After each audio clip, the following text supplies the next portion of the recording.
Welcome to the Build and Inspire podcast. We meet incredible people building amazing things, so you'll be inspired to build what you're passionate about.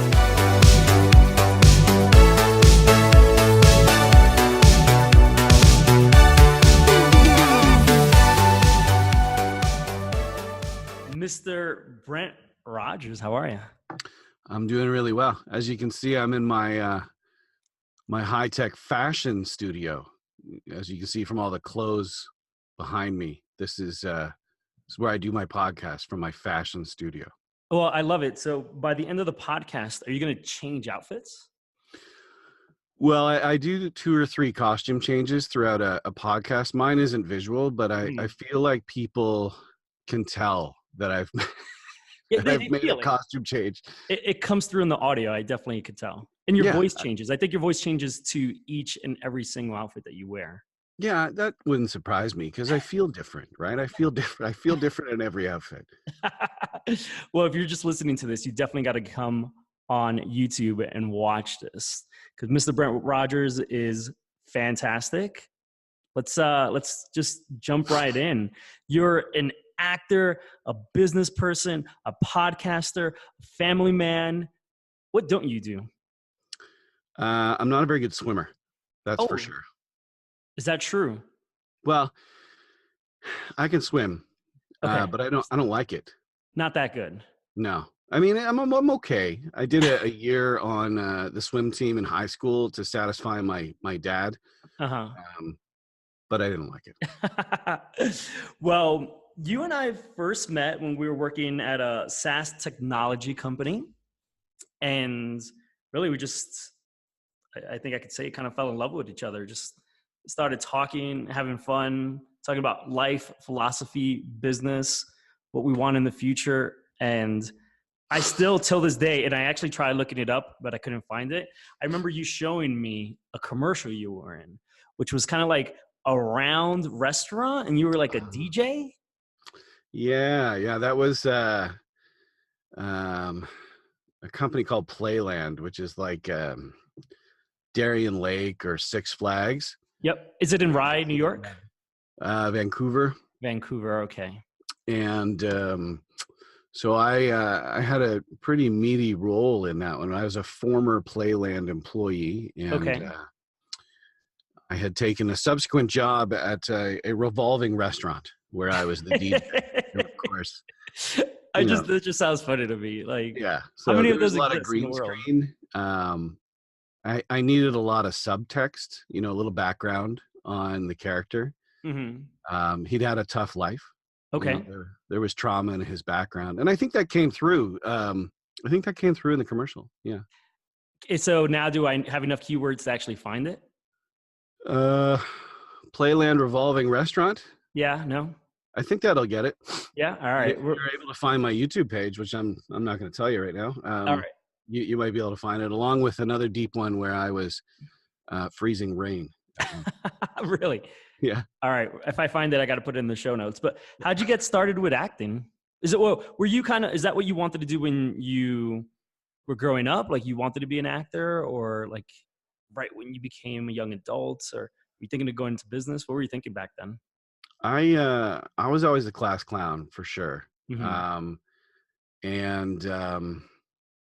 I always liked to make people laugh. I wasn't necessarily a comedian, although I remember growing up in high school in particular, people said, you should be a comedian. And that was a little daunting for me because it meant writing your own material. And yeah, I found that I was better with either working off of someone else's material or kind of improvising my way through it. In fact, the majority of what I did was improv. Yeah. In high school, I had this idea that maybe I should become an actor. Mm-hmm. But I just didn't know how to go about it. And, Sure. And so I kind of put it on hold just because I needed to make money. And Sure. after I got out of school, and I thought I would do other things. And then eventually I got an opportunity to tour with a repertory theater company that took me out of Toronto, directly to LA, and then literally across the country from, Los Angeles down to Florida. And I spent 2 years doing that. Then I got home and got married and kind of settled into real life. And I was working at an ad agency, McLaren McCann, Mm-hmm. part of Erickson McCann. I think it's Yep. Erickson McCann. They change hands. Yep.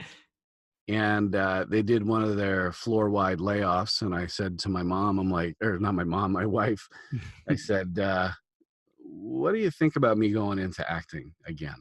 And it was kind of like, we can do that, but you need to have a plan B. So Sure. that's what I did. I did that for probably 3.5 years full time, did quite well, got a bunch of commercials out of it. Was starting to make some headway. And this will tell you how old I am, but 9/11 hit. And in Toronto, all the work dried up because none of the American agencies or film companies were willing to travel. Wow. And it just kind of dried up. And I was working as a waiter because that's absolutely a prerequisite to be to be an actor. Yeah. Well, there's a lot of actors, but not a lot of working actors all the time. Exactly. So I had that side gig, but it just wasn't paying the bills. We were thinking about we wanted kids, car that worked, that sort of thing. So, my wife had extended it for more than 2 years. That was kind of the deal. We'll revisit it after 2 years. And I had kind of extended it to about 3. And when things dried up, it was transitioning into a new career. Wow, that's interesting. And that's when you got started more in business and kind of like in the major topic that we're going to discuss here on the podcast. Like, is that when you started demoing products? No. So I had a buddy who had started up a fundraising agency, and we were doing call center work and direct mail and a number of other things. And it was legit stuff. Anytime anybody hears telemarketing, it's like, no, it was good. We were working for like World Vision and in Toronto, the Sick Kids Hospital. Some pretty major foundations. And that's when I started to learn sales. So I started, even though I was helping to kind of run the place, I had to get on the phones so that I could actually train people. And I started to learn the old school way through telemarketing. And it taught me a lot about sales. It also taught me a lot about managing people. So that was kind of my first foray into sales, which really has remained ever since. So that was probably 2001 timeframe. It's amazing. And how do you think acting in comedy, but especially improv, helped you become a better salesperson overall? Or did it not? No, I always recommend that salespeople take an improv class. I was doing improv, and I was taking courses at Second City here in Toronto, which is kind of it's big. They're Howlett Halls, right? You've got Martin Short and Eugene Levy and John Casey, Mike Myers. They all went through it, and of course became main stage players and so on. So, if you have access to it, I think it's excellent, because the reality is you've got to know how to deliver a presentation. And typically for a lot of people, it's got to be scripted first. So being able to portray a script or speak to the script in a way that's natural, and it doesn't sound like you're reading, is number one. But then if you're taking off script, if you're a salesperson that's actually demoing software as well, and you're taking off script and you're doing bunny trails, and it's hard to get back, and you need to be able to respond really easily and quickly. Sure. So one of the things about sales too is rejection, right? Like, just to make up a number, you're going to be rejected more than 90% of the time, right? Did auditioning help? And I've never been in I lied. I've been in one audition that I did terribly in. Did you get used to kind of that rejection? Because that could be hard for anyone. Yeah. There's a great podcast out there by a guy named Matt Del Negro, who's on a Netflix show called Huge in France. And he's been on a bunch of other stuff, Teen Wolf and whatnot. And he has a podcast called 10,000 No's. And it's talking about the rejection that comes with acting, because some young acting student asked him, how many times do you think you've been told no? And he said, probably about 10,000 times. And he started to think about that. And so no is part of the deal as an actor. You just basically do your audition and you learn to forget about it. As a salesperson, no isn't actually always no. Sure. It's maybe I need to find another way around, or maybe I need to learn more about the actual prospects so that I understand what their actual needs are instead of kind of showing up and throwing up sort of thing. But the rejection, I mean, it's part and parcel. When I was doing the telemarketing gig, I had to quickly understand that I'm going to get rejected. And it's really Yeah. just a mindset. It just Sure. becomes, you have to just let it run off your back. That's really interesting. And I could imagine that it's obviously harder in acting because it may feel like they're saying no to you because of your hair, because of your voice, because of this or that. Or at least in business, you could say, well, they didn't like the product. They didn't like the feature or something. Or is that not true? No, I think it's true. I think it's a little more personal as an actor. It shouldn't be. Um, Mhm. But it is, because in particular, when you've done, if you're up for a movie or you're up for a play, you've had to put in some work, right? Like you've had to do some character work. You've got usually, a page worth of script to bring to your audition. So it's very hard for it not to feel personal if you get turned down. Sure. But at the same time, you're striking this balancing act of, that they have a specific look in mind, Yep. and sometimes that rules over, no matter how good you are as an actor. Interesting. But you wouldn't be there, right? Like your agent wouldn't send you on that if you didn't have that look to begin with, right? So is it like in the movie, like when you see someone auditioning in a movie, they're standing in a room with people that look exactly like them? Frequently, yeah, Yeah. frequently. And you're right. You wouldn't necessarily go to the audition if you weren't the right look. But what happens a lot of times is they go through the people that have the right look, and they didn't find the right actor. So it could be a skills Oh, I thing. see. And what they'll do after that is they'll say to the agents, okay, this doesn't, we're no longer considering the look here. We want to get an idea of someone that could actually portray the character.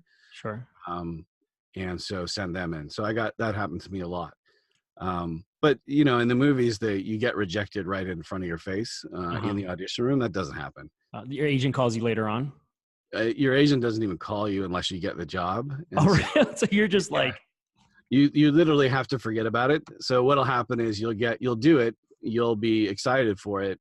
Your agent will ask you how it went, and you'll say, I think it went awesome. yeah. I could portray the role of a guy eating a pizza pocket any day of the week. It's me, man. In a spinning restaurant. Yeah. And then you forget about it, because unless there's a callback or unless you've been, signed on, you're not going to hear. So occasionally you ask for feedback from your agent, but I mean, the casting directors don't even give that much feedback to your agent. So Sure. Because there's probably hundreds of people auditioning too, right? Oh, So yeah. even if they wanted to, they don't have the time or the resources to go through everyone. Their job is to find someone. Yeah. Right. Which is interesting because at least in sales, and specifically selling technology or software as a service technology, which is what you and I have traditionally done and how we met, on the enterprise level, you get what's called an RFI, request for information, or an RFP, right? Request for proposals. So you know what the people are looking for. And at least most of the time, I've always had the opportunity, and I always suggest this when I train salespeople, and I know you do the same thing, to ask, why did we lose when you do lose, right? Because losing only teaches you for the future, right? But we're in acting, you go to one audition, the next audition could, like you said, one's eating a pizza pocket, one's eating a freaking empanada, which, right, could be completely different, or you're doing something completely different. Is there a way for you as an actor to like learn from audition, or is it just becoming a better actor? It's just becoming a better actor. And you can take classes to help you become better at auditions. Oh, interesting. I didn't know that actually. To my mind, if you're not very good at auditions, you may not be a very good actor. But Sure. I mean, it's overall, you just need training on a regular basis. Mm-hmm. So there's when we do demos, and let me, I guess, explain it to the audience. When I'm saying demo, it's showing off the SaaS software as a service product, right? Something like a Hootsuite, Percolate, where you come in and you're kind of showing like where you could click and the features and things like that. Right before almost any sales call, there's a bit of rapport building, right? And you got to feel out whether that person wants to build a rapport with you or not, and their time and their urgency. When you're auditioning, is there time to build a rapport, or is that a good thing or a bad thing? Or you're just kind of just like, you're in the room, here's a script, go. You don't have the opportunity to be like, hey, well, I'm Brent, nice to meet you. And like, try to, Yeah, you can't schmooze them. know? No, there's actually, it's kind of like unwritten protocol that you kind of figure out pretty quickly as you go in. Like in some cases, this is like the movies, like they don't really want to talk to you all that much. They're generally pretty nice, but Yeah. and it depends how often you go to that particular casting director. Like I had a couple where it'd be like, they'd give me a big hug because it's been a while since they've seen me. But Yeah. for the most part, the agency people or the movie people, or the TV people, I'm not going to get access to. They'll be in the room, but I'm not speaking to them, and I wouldn't attempt to. I'll walk in, I'll say hi, and then they'll give me direction. And it's really quick, and it's actually very cold. Got it. Thank you, Brent. Have a good one. Yep, Right. exactly. Appreciate the next- opportunity. Bye-bye. Yeah. Interesting. Next person eating a bagel bite. Like That's right. That's right. That's really, really interesting. And something that you and I used to talk a lot about when we were working together at Sysomos and we were training salespeople and evaluating salespeople on their demo and things like that, was the ability to entertain as well. And I always thought that was one of the hardest things that you could teach someone. You could teach someone to be technically good. They could hit all the marks, right? Show this feature, show that feature, but they couldn't always do it with style. And I think there's an art and a science to demoing a product and presentation and selling. You agree? Yeah, I would agree. And a lot of it goes back to how much information you have about the opportunity, what use cases they're doing it for, understanding the motivation of the prospect, because your VP of marketing is going to have a different love language, so to speak, than your manager of social. Yep. Your PR person is going to be different from the director of digital. They all have different needs, different wants, different desires. So most important thing is understanding your audience and who you're speaking to. There is an amount of performance to it for sure. I think, right, people can do a good technical demo, and that really, I often refer to them as really speeds and feeds. Okay. And, in a lot of cases, it's a bit like the stewardess is pointing out the emergency exits on an airplane. You can escape here and here and here. Yeah. But in the end, understanding your prospect is number one, and then telling stories about your software and your existing customers that relate directly to their use case, that relate to their industry, that relate to the feature that you may be actually demonstrating in front of them. Interesting. So why do you think that storytelling is one of the most important things when you're giving product demo? It puts them in the position, right? Stories are so important because it breaks down walls in a sense. Like people get involved with the story mainly because they don't think it's about them. And then, that's the power of movies. It's the power of theater. Yeah. Halfway through the show, you realize that I relate very much to this particular character, and it has power. And so that's what you're trying to do with your stories about customers or particular users with your product. And I realize it's not the movies, but if you're not, relating, it's all about the why. Like, why is this important? Let me tell you why this is important, how it affected one of our own customers that have a very similar use case to you and are doing similar things. And that gets them thinking, it gets them engaged. And it's much better than saying, this IPA or this API has a call limit of 350 calls per day or whatnot, right? Like that doesn't matter. How does it make an impact? Let me tell you a story of how it made an impact with our customer. And do you think that makes a difference whether you're selling MarTech or FinTech or any kind of other tech out there? Absolutely not. I think, I think you absolutely have to know your customers and why they bought your software in the first place. And then you take that same story to similar customers. So, I'm in a new position at a software company now. And one of the things I'm trying to do is take a look at all of our customers, find out what vertical they're in, And then for all of those customers that are insurance or finance or software or whatever it might be, I'm gathering stories around each of those verticals so that when I go and talk to, I don't know, Bank of America, Sure. I can tell them a story about how we helped CIBC or Royal Bank or Okay. whatever it might be. So those stories have a direct, are directly related to their own use case and to their own industry. Yeah. It makes it feel like they're living in it. Yeah, absolutely. So you've trained hundreds, maybe thousands of salespeople on how to demo products. Do you start with telling them the stories or the features first?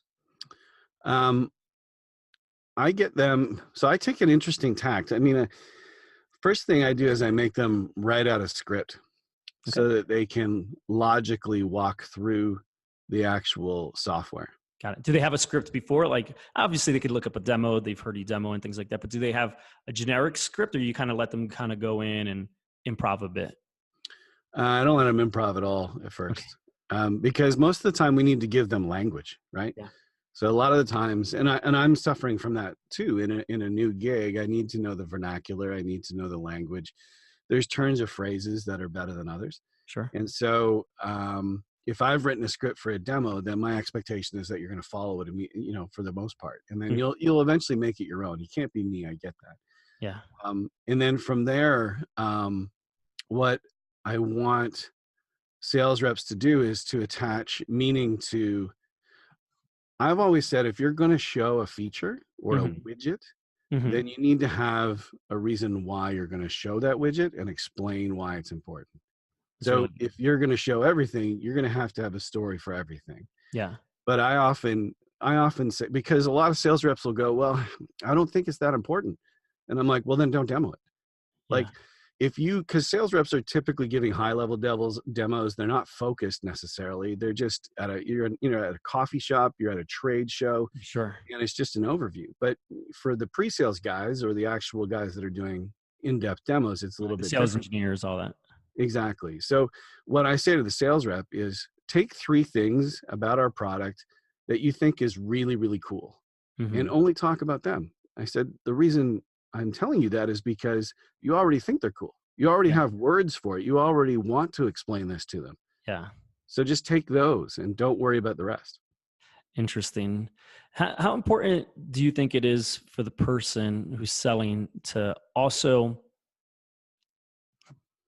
and I'm going to say passion, but maybe not passion, but at least care about what they're selling versus just wanting to be a salesperson to make money? Well, there's plenty of salespeople that are coin operated. I would say 99% of us salespeople are coin operated. We wouldn't be doing it otherwise. It's all about the opportunity to make commission and go beyond your base, right? But I also, excuse me, I also think there's plenty of those that don't necessarily care about the well-being of the customer who are also successful, but the problem is they're not successful for very long. So I think, for some people, it depends on who you are. Some people absolutely have to believe in the product in order to sell it. And I would like to think that most people are like that. I know for me, I have to get it, and I know that sounds strange, but I have to actually see value myself. Sure. Because it's very difficult for me to convince somebody of value when I'm just repeating the company line. So I think overall there needs to be a belief in the actual product. And I also think there needs to be a desire to a desire to help. So everybody wants to sell the product, but I think there needs to be a desire to sell the right product to the right person, make sure it's a fit. Agreed. Well, something you and I used to talk a lot about is being a trusted advisor, right? If you kind of walk into the room thinking yourself as a trusted advisor, or consultant, more than a salesperson, I think you're going to be better off. Well, yeah, because if you're a trusted advisor, they don't think you're trying to sell them something because you need to make quota. It also means that you're going to be transparent around your weaknesses and as well as talk about what your strengths are. It also means that you're not necessarily going to slam the competition and be negative about them, but you're going to point out where you excel versus the competition. And you're also probably going to point out where the competition may excel versus you. Yeah, interesting. So, I think the world is really evolving from a point solution kind of world in the tech space, and especially as we're talking enterprise, to an all-in-one platform, right? So versus this one tech doing this one thing, we're looking at things, technology that does a lot of different things. How do you think is the best way to go ahead and approach explaining or showing that kind of product to a prospect? Because you have thousands of features. What do you show? Well, that goes back to the discovery call. It all goes back to what's most important to the prospect. And I don't think, you'll see a lot of times in a demo, you may give them everything that they need, Hmm. and you get it done in 30 minutes, but you've booked an hour. Yeah. As a result, my past being a pre-sales person or a sales engineer, the sales rep wants me to keep going. And I'm like, no. We've done our job here. We need to leave a little mystery, but we also, we don't want to muddy the waters. We've already met all of their needs from Hmm. what they've told us from our discovery call. We don't need to actually give them any more than what they have. So, in that case, less is more, right? So it really comes down to, have you identified what the use cases are, what the needs are, and the Hmm. motivation? And then you only really speak to those unless in the demo they start to bring up more things. Interesting. So something that's been coming up a lot online, and I've heard many other salespeople talk about, it's it's been popping up a heck of a lot more, but it's been a topic that people have been talking about for ages. And I'm going to create a scenario for you. Let's say you're the salesperson, you're the sales engineer, right? You're the BDR, business development rep, all that kind of good stuff. There are two camps. There are ones that say, let's set up a discovery call and then demo. And then there's another camp that says, let's try to do the discovery call and the demo all in one call. And of course, there's like I said, there's point solutions and bigger enterprise packages that could take you 2 hours to demo. But like, which camp do you fit in? Either discovery call, then demo, or demo and discovery call all in one? That's a good question. I mean, we often refer to them as invested demos, like an investigative demo or a Yep. disco demo, a discovery demo. And I think a lot of it just depends on your access, right? Okay. So I think ideally what you want to be able to do is a discovery call first, and then Hmm. book a separate demo. But I also think, if you just, as a salesperson who is cold calling on a regular basis, who is working with BDRs, if a BDR comes to me and says, I just talked to Apple and they really like what we do. And Hmm. I say, awesome. So what are we talking about here? Well, they didn't really give me a whole lot of information. They just said they want to see a demo on the 17th. I'd Hmm. be like, then we will show them a demo on the 17th. Yeah. That's fine. So there's you have to balance it, right? Like, the reality of getting that Apple guy on the phone for another 45 minutes or 30 minutes to do a discovery call is probably slim to none. So you make use of your time when you get them on the phone with the demo, and you don't begin the demo until you do a bit of discovery off the top. Yeah. That may limit the amount of time you have for the demo, but it also makes it targeted. Uh, if you're running out of time, do you think it's better to just try to get a demo in, or try to, because it's hard, right? Like maybe the every salesperson, every sales engineer knows what a good demo could be, right? And that could be 30 minutes for your product. It could be 10 minutes for your product. It could be an hour. Is it better to kind of just rush through, or to set up other times at that point, right? Like, oh, we only have like 10 minutes left. You rush through the product, or you just kind of set up No, another? my recommendation is to book more time, and because here's the reason why. Well, there's two reasons. Um, if you've got 10 minutes left and you haven't gotten through everything, and your prospect is cognizant of time, they're going to start watching their clock, and they're no longer paying attention. You no longer have them engaged. And if you start to just push through features and functionality, they're not hearing you. Yeah. The second thing is, if they agree to a second call or a follow-on call, then they've got skin in the game, and Yeah. that's a really positive buying signal. So that's how I would approach it. My goal would be to do a follow-on call rather Agreed. than overwhelm them in the last 10 minutes.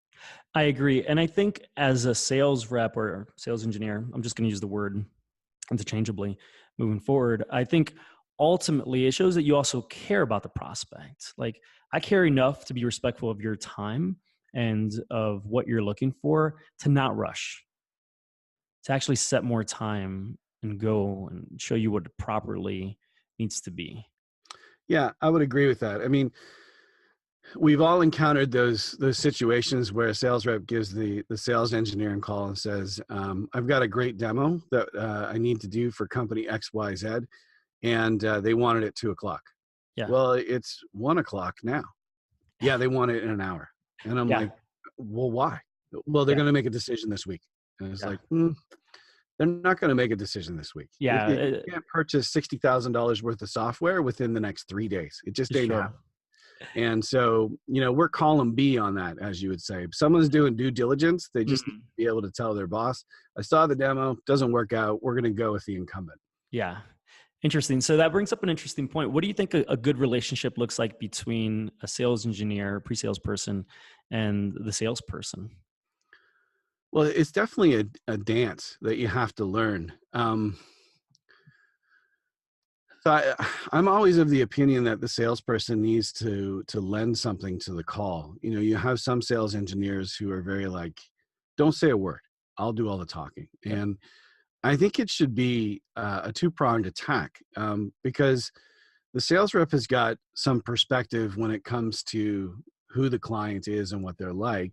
Mm-hmm. The pre-sales guy or the sales engineer has just been kind of flown in and has no real history with the particular prospect. Yeah. So I think it comes down to, I look at the sales guy as adding color. So they're enhancing the stories that I'm telling, or they're adding to the stories that I'm telling when we're demonstrating a particular feature. Mm-hmm. And then they're also paying attention to process, right? Like the sales engineer isn't necessarily all that concerned with process from a purchase process perspective, although they should be, because they're going to get comped on winning this deal. Sure. But there's two different roles, and both have different perspectives, and they're both supposed to be gathering intelligence so that they can get back together and look at it together and decide what next steps are. And having a good relationship with your sales engineer is so important, because you want to be able to trust their perspective. You want to be able to trust what they're saying. When we were at Systemos, the majority of our pre-sales guys were not necessarily the most technical. They were much more sales focused. And that was a good thing, because it lent a perspective, an additional sales perspective to those demos that maybe the sales rep didn't have. Yeah, no, that's really interesting. And one of the things I always say, and I know you used to say as well, is like, we're a unified front in there, because I've seen salespeople fight with their sales engineer in a call. Yeah. And I remember hearing or seeing and being like, oh my gosh, like, we're not going to win this. Yeah. We don't look like we have our ducks in a row, right? Like, if you guys are arguing, then how are you thinking we're going to possibly win this? Well, every sales engineer has that situation where the sales rep has heard something, marketing has put out something about the product. Oh yeah. It may not even be in the product yet. And then they'll go, hey, Brent, why don't you show them the flux capacitor? Yeah. And as a result, I've got to somehow gracefully bow out of that. And, talking about a united front, I'm not interested in making the sales rep look bad. Yeah. And he wasn't doing it to make me look bad. He thought it would be great to demo, and, theory, it would have been if we actually had it in the product. Agreed. So that's the dance, right? Like, unified front. If the sales rep screws up, then you've got to gracefully make them look good, and vice versa. If the pre-sales 100%. guy screws up, the sales rep has got to figure out a way to gracefully exit from that too. And we've all been in those situations. I think it comes down to trust and respect. So for me, I remember when I first started demoing products, someone telling me, hey, show the flux capacitor. And I'm like, well, actually, I think we should show them this other thing right now. And then let's get to the flux capacitor at the end if we have time, because I think this is really more important for them. No, Leo, show them the flux capacitor. I'm like, well, I would show it to them right now, but I really think that they should really look at this other thing right now. For this. Meanwhile, you're madly typing on WebEx. Yeah. Oh no, and this was in a room together. Oh, Yes. And I'm like, I love the feature. It's great, but it takes a little bit longer to load, right? And I think this is where improv comes in though too, like yeah. try to like dance around everything. And the salesperson's like, no, show it. And I'm like, you're just pushing me into a wall. Like either I'm going to say no, or I'm going to say it's not up right now. And of course you could always say like, oh, it's getting updated, or the old thing, the Wi-Fi seems to not be working right now. Why do salespeople have the worst Wi-Fi in the world? I know, right? It's funny also that something that I know you know very well, and as we're training salespeople and pre-sales and all that kind of good stuff, is even just setup. Like if you're going on site, make sure to get there at least like an hour before, get into the office, hopefully within 30 minutes, because hooking up your screen to whatever platform they have is almost impossible. You and I have been to like, not going to mention companies, but like Microsoft, Apple kind of companies that they don't even know how to use their own screens. Yeah. Yeah. Do you have a dongle? What's a dongle? Oh yeah, exactly. But we use Apple TV. I have a Mac. Do you have a Mac? You have a PC? What? Like, Yeah. The dongle situation. So now the way I go around that is I have a whole little packet thing of like every single cable you could ever imagine. Like you've got the dongle bag. I do. You could put me in any room and I'll be able to connect to it. That's awesome. Yeah. And I also think the beautiful thing is, actually, let me ask you, do you think, because there's two camps on this though too. Do you think a sales rep, and let's say it's a situation where the sales rep is also doing the pre-sales and all that kind of good stuff. Do you think that they should be in a room with multiple people by themselves, or they should bring other people? And is there kind of even a ratio that you believe? Like if I know I'm setting up a meeting with a prospect and they have 5 people, should I just go alone? I mean, I don't know if there's a hard and fast rule on that. I just think having at least one other person there is always good for perspective, because you may miss something. Yeah. And I think it also, especially for on-site situations, because you know as well as I do that a lot of times it's the sidebar conversations that are happening as you walk to the out to the exit, or as you're walking to the boardroom with your prospect. Sure. That you get really good tidbits of information that help you. Yeah. And having another person there establish those relationships as well, and getting that sort of information is important. So I mean, I think a best practice is probably having at least another person in the room with you for perspective and for a little bit of additional intelligence. Yeah. Depending on the relationship that you have with your prospect. I mean, if you're an account manager and you're doing land and expand, right? So you've already sold to this person, it may not be a big deal for you to go in on your own, because you've got 6, 7, 8, 9 month relationship with this particular account, and now they're introducing you to other people. Yeah, interesting. I look at it also too as that dance, because if I'm trying to hook up to the TV, I'm also not maybe focused and talking all the time. And so I remember you and me, if we're in a room together and I'm hooking something up, all right, I got to talk now. Yeah. Like, yeah, the conversation. That's absolutely the truth. I remember being in the room with one sales rep who was brand new and was uncomfortable, and I'm trying to get Wi-Fi going. I'm trying to get into their display. I'm wrong passwords. I've got someone talking to me on my left, someone talking to me on my right, and he's just not talking to anybody. And in my head, I'm like, engage, please. Yeah, engage. Because even if you are like there asking discovery questions, having conversations where you're understanding what they need, you're not taking notes. You're not really focused, because you're focused on finding the Wi-Fi and the right dongle to connect, right? I want my dongle. Yeah, exactly. So even if they were like, the prospect was like, yeah, we need this, this, and that, your brain is not there. Yeah, well, that's it exactly. It's funny what happens though in demos. I mean, this is kind of related, but not related. I mean, I was doing a demo for a very large cosmetic company. And while I was doing the demo, and so we were C-level, there was about 10 other people in this gargantuan boardroom in New York City. Sales rep that I was with was fantastic. But as I'm doing the demo, I can start to feel that my mouth isn't working so well. And Oh, I'm like, what the heck is yeah. going on? And I can feel my cheek starting to swell, and I'm Oh, wow. having trouble enunciating. And, you know, immediately in my head, I'm like, am I having a friggin' stroke Yeah, here? that's the Like, first thing I thought. so I plowed through it, and eventually it turns out I had an abscessed tooth. But Okay. my whole mouth was starting to swell, and I had to get through that. And eventually I had a close enough relationship with my sales rep where she was like, I realized something's wrong with Brent, Yeah, and let me jump in. I'm gonna have to start jumping in here. And that's exactly what happened, because I was starting to get distracted, wondering if I was having a stroke. Yeah. And and I she, love that you powered through though. You're like, stroke or not, I'm gonna finish this that's right. demo. We will get the job done. Yeah. Um, but yeah, like that's just that dance, right? Like it goes back to, you know, your very first question around the role of sales rep and pre-sales. I mean, it's really you're right, a unified front, and it takes time to build that trust between the two. You both have to. It's like acting though too, like Yeah. improv in particular. It's like you need to trust that the person is not out to screw you on Sure. stage, Yeah. right? Scene partner. Is that what it's called? Right? Huh? Is it called a scene partner?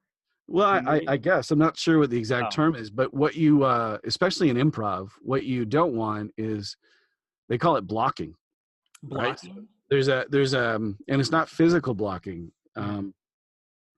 There's an exercise that you do in improv called yes and. Yeah.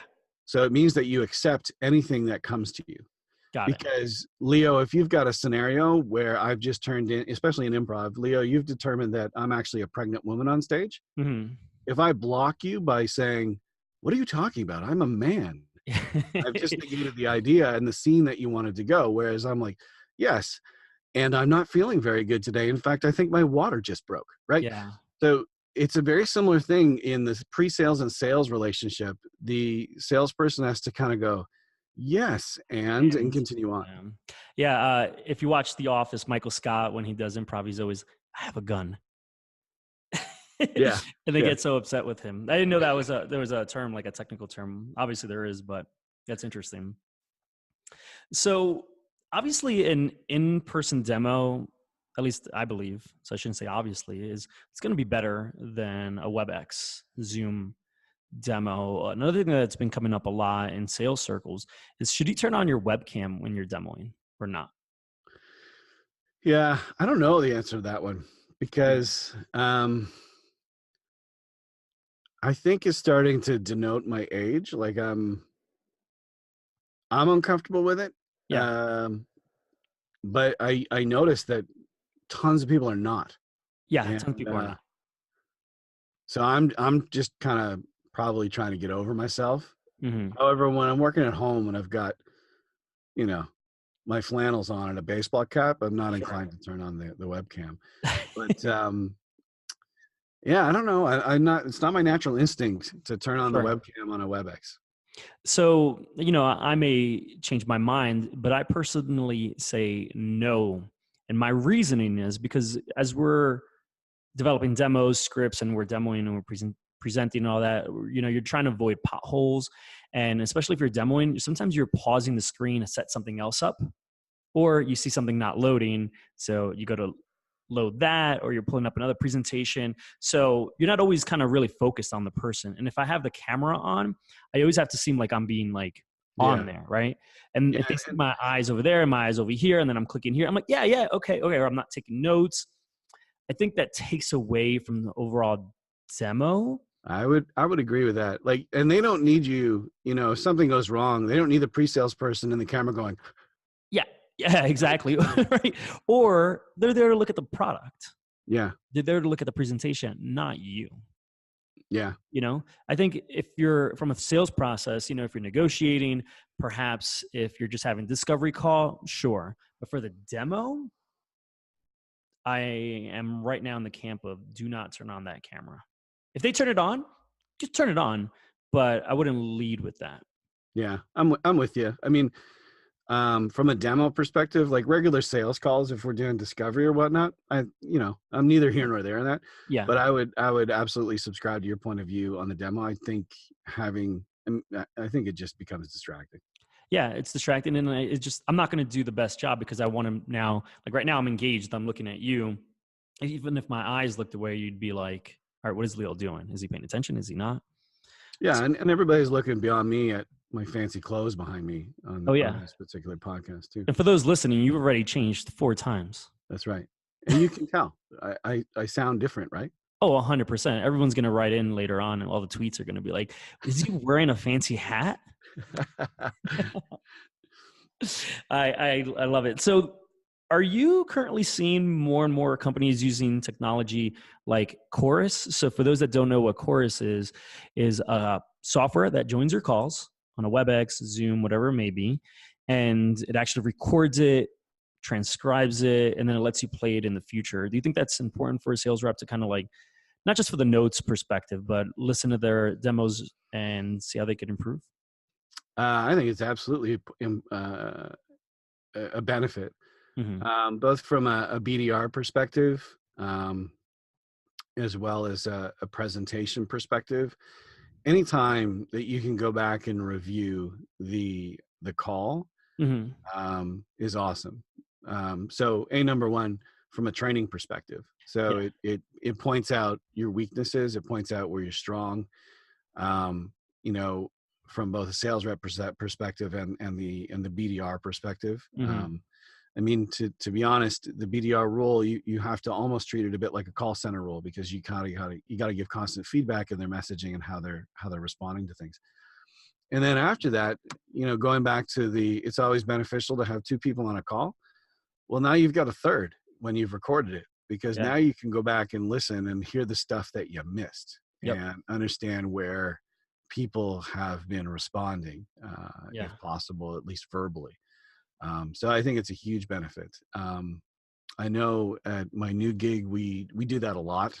We do that on the majority of our calls, even if they're BDR calls. As soon as they hit 3-4 minutes into the call and they realize we're going to have a conversation here, then they record it so that it can be used for coaching and training purposes. That's really good. And like you just mentioned, and I was saying earlier, sometimes, when you're presenting, you're not taking notes. It's hard. So if you have that third person there taking notes for you, it's only going to be super beneficial. Yeah, I agree. So are there any new trends that you're seeing right now in sales? There's other conversations I've been having with people, big companies. I forgot who they mentioned the other day. It was like Adobe actually getting rid of the salesperson in some situations, like having an online demo and a click to buy, even for the enterprise level. Do you think that's really gonna hurt the sales career? Is that you're seeing that more and more, or? A lot of it depends on it. I don't think it's dependent upon enterprise or not. I think it's dependent on the type of product that you're selling. Okay. So for example, with the product that I'm selling now, it's heavily dependent on multiple departments chiming in and claiming value. It's and the length of sales cycle and the price tag will determine how well things go. So I don't see it as a threat. I just see it as for commoditized, fast or a transactional type of sales processes, that it may be a factor with just click-through agreements and so forth.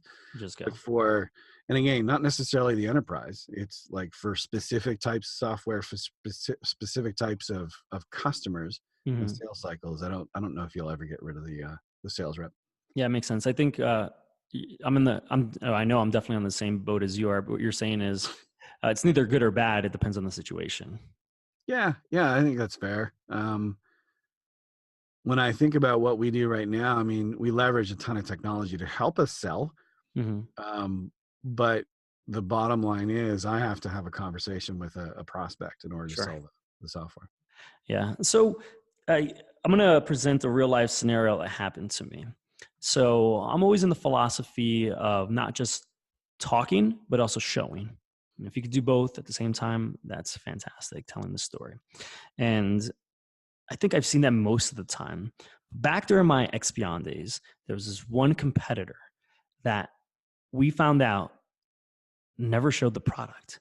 They just show slides and they beat us.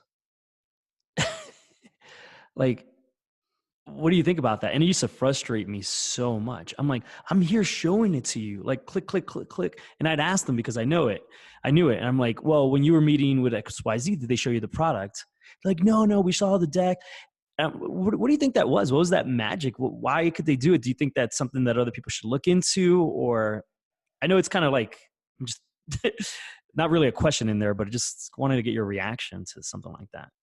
Well, even as a former pre-sales guy who loves doing demos and did it for a living, I say anytime you can avoid a demo, absolutely go for it, because you've just shortened your sales cycle. Yeah. I know of companies as well who are winning even though they're not doing demos. And the only thing I could ascertain from that is that they've got their value prop down pat, and they have addressed all of the pain that customer has.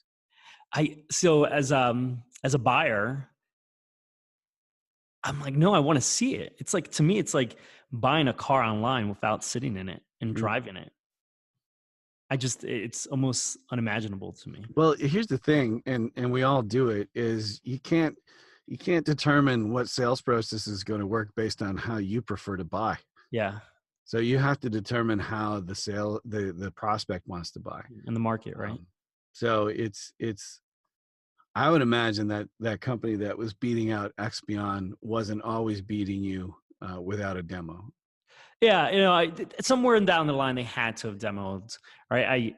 But I did hear stories from people that are like, no, we actually didn't see the product. I'm like, you didn't. Here's the thing, though. I forgot what the rate was. I think it was maybe 60 to 70%. 6 months later, we'd replace them, or someone else, or Sprinkler would come in and replace them, or anything like that. Yeah.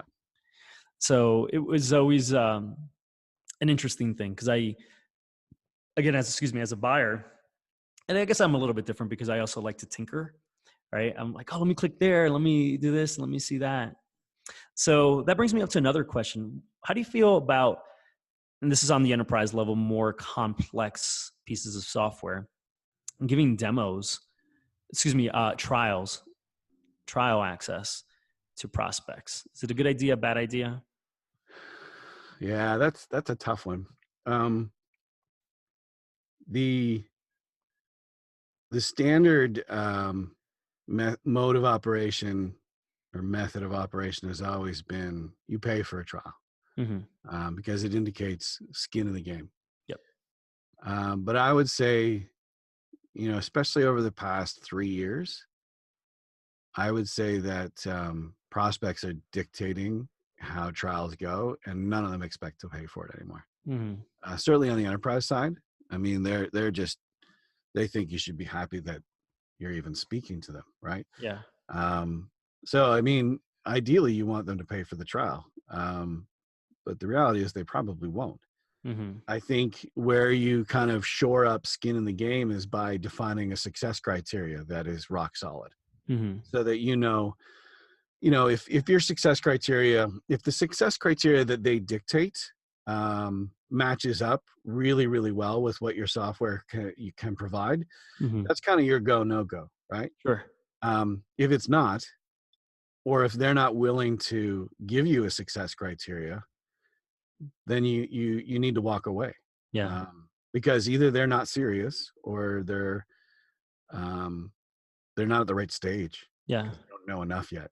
Like it's always been shocking to me when a customer has spent time with us, or a prospect has spent time with us, and we get to a trial or a POC stage and we say, so what is your success criteria? And they're like, well, can you help us with our success criteria? Yeah. And it's like, well, we can give you kind of best practices, but you need to understand your pain. And I think also the sales rep should know what their success criteria could look like based on the fact that we've determined where their pains are. Sure. Shouldn't that happen in the discovery call? Yeah. Well, isn't that true? But I think the skin in the game now comes with a success criteria that they're willing to, it's clear that they've spent time on determining the success criteria, because the success criteria is really going to allow me to say, okay, Mr. Customer, we've met all the points through A through F, Yeah. and we've done it successfully. Will you please buy the software? It Yeah. gives me permission to ask for the sale. Makes sense. You should never lose on features. Agreed. Okay. Why is that? Because if you're losing on features, you haven't sold them on the value, the overall value. So when it comes to demoing, do you try to actually do research on the person before walking into the demo? I try to do research on the person. I try and do research on the company itself.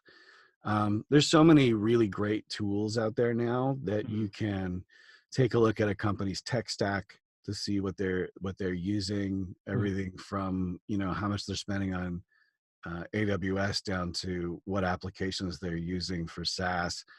Having all that information in your back pocket's important. And the larger the company, the more information is out there. I was looking at one company the other day, and they literally have a medium.com page dedicated to their what their experiments. They're very, very I've open. never seen that before. That's really interesting, actually. Yeah. And so, I think it's absolutely important because they need to believe you understand their business, right? So we call it a value hypothesis. Here's what I understand about you.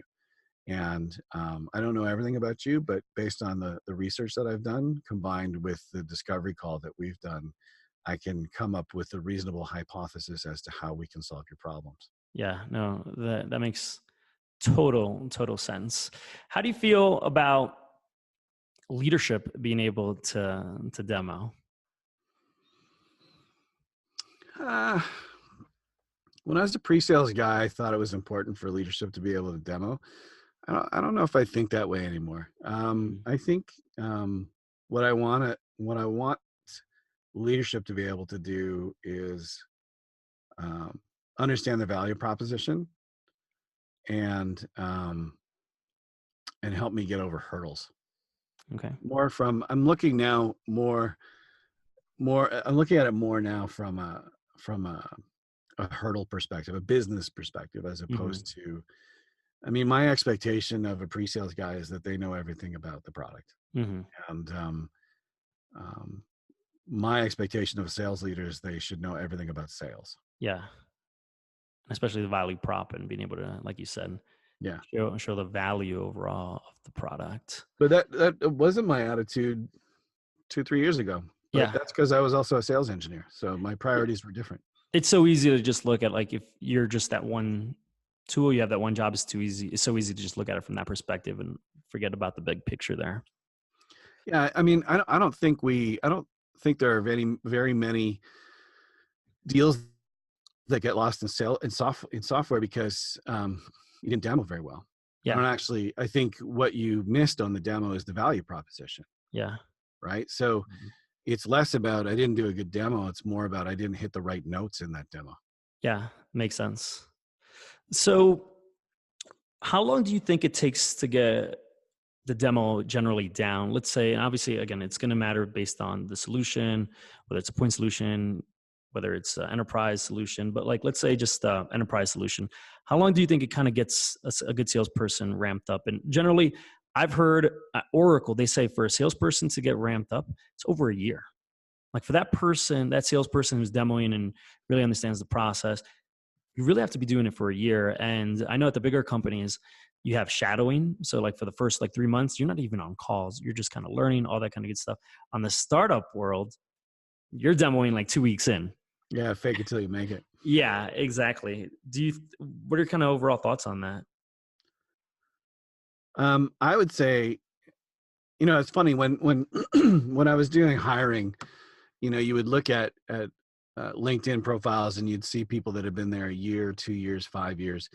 And I never looked at it. I never looked at a short stint at as a company as somebody who is a job hopper. That wasn't the negative stereotype that I was getting. What I was more concerned was if you're not there at least a year, you haven't encountered every situation that comes with this product. You don't know where the body's buried in the company. You may not know all the processes yet. So I'm on board with that. I mean, I think, I was at Sysmos for almost 6 years, and I think it was like year 3 that I really hit my stride, where I knew everything, and I knew everybody in the company, and that was important, right? Like I knew who to go to for what. And you had sales reps that were only there 6 months, and they were relying on me to understand the organization itself, meaning the company we worked for, in order to get stuff done. Yeah. I'm with you on that. I mean, I know that startups have you jumping in quickly. And I don't necessarily think that's a bad thing. Sometimes it's just a need. Like it's a need. Right. And I also think that where startups may lack is impatience. So if you're gonna let us jump in, out of the frying pan into the fire right away, you also need to be patient enough for the next year. Yeah, that I'm gonna screw up. Yeah, to allow us to ramp up. Yeah, that's really interesting. So I guess I'll ask it at multiple levels, and this is specifically, as you know, I'm an adjunct professor at certain universities, and a lot of times people ask me, the kids ask me, they're not kids, but the students go ahead and say, how do I get my first job? So as someone who has hired, again, hundreds and thousands of people, for someone with no experience, what's the best way that they could go ahead and impress you? Again, someone with no experience, like they're just coming straight out of school, university, and they're there for, and it could be, I guess let's focus on making it they're going to demo. How do they impress me? Wow, that's a good question. Because it's hard, really. They have no experience, right? Is it on the way they talk, the stories that they're telling? Are you looking for someone you can mold? I think most of it comes down to, if we're looking at it from a sales engineer or pre-sales perspective, it's really about their communication skills. Mm-hmm. And it's really about if I can see that they're telling me stories. Mm-hmm.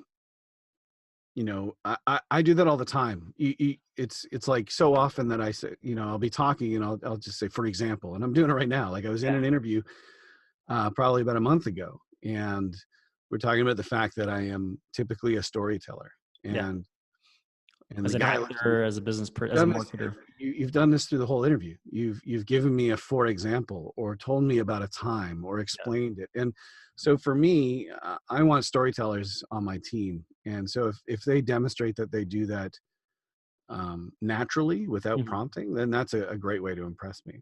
And if you're coming in to interview with me and you know that I like storytellers, then you can prep for it. Well, hopefully if they're interviewing with you, they would do a Google search, find this specifically, understand what you like, and then bring it up. So anyone listening out there that's going to be interviewing with Brent, now you know. Now you know. Well, this has been absolutely fantastic. I know we could talk for like hours on this, but I really wanted to make this podcast just highlighting your expertise, supporting people out there that are starting their own companies, people that are going into sales, and you've been fantastic, and you've just really shared a lot of gems. If people want to find you, people want to work with you, people maybe even want to hire you to teach them how to demo or whatever it may be, Brent, where can people find you? So they can find me on LinkedIn really easily. It's Brent Rodgers, Rodgers. I also have a podcast, which Leo was generous enough to join me on, and that's called No Ordinary Life. You'll find it on iTunes. You'll find it on Stitcher and all the where fine podcasts are broadcast. And then you can find me on Twitter at Biffmon. You can find me on Instagram at Biffmon, Biffmon. Thank you. No problem. Like I said, you and I, even when after I did, first of all, it was an honor to do your podcast, and then we did it for like 2 hours, and then we talked for like another hour. I know. Brent, have a good day. You too, Leo. Thank you very much. Bye-bye.